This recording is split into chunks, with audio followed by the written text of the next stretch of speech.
If Adav had 600 left after spending 75% of his money. அவங்க கிட்ட டோட்டலா இருந்ததுல 75% ஸ்பெண்ட் பண்ணிட்டாங்க. டோட்டலா எவ்வளவு பர்சன்டேஜ் இருக்கும்? 100%. Very good. 100% டோட்டலா இருக்கும். அதுல 75% ஸ்பெண்ட் பண்ணிட்டா மிச்சம் 25% இருக்கும். அந்த 25% தான் இந்த 600.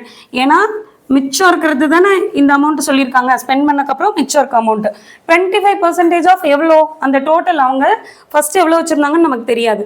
அந்த டோட்டல் தான் நமக்கு என்னன்னு தெரியாது. அப்போ ஆஃப் 25% ஆஃப் என்ன அமௌண்ட்டுன்னு தெரியல. ஸோ எக்ஸ்ன்னு போட்டுக்கிறேன். பர்சன்டேஜை ரிமூவ் பண்ணுறதுக்கு நம்ம என்ன பண்ணுவோம்? Divided by 100. 25 divided by 100. Off இருந்தால் மல்டிப்ளிகேஷன் எக்ஸ் இருக்கு 600. 25 டைம்ஸ் 400.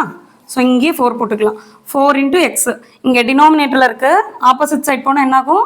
மல்டிப்ளை ஆகும். 600 டைம்ஸ் 4. இங்கே நம்ம என்ன பண்ணுவோம்? ஜீரோஸ் எல்லாம் மல்டிப்ளை பண்ணக்கூடாது. 6 4s are 24ன்னு போட்டு 2 0 இருக்குது, 2 0 போட்டுப்போம். அப்போ ஆதவ் ஃபர்ஸ்ட் எவ்வளோ அமௌண்ட் வச்சிருந்தான்? 2400 rupees வச்சிருந்தான்.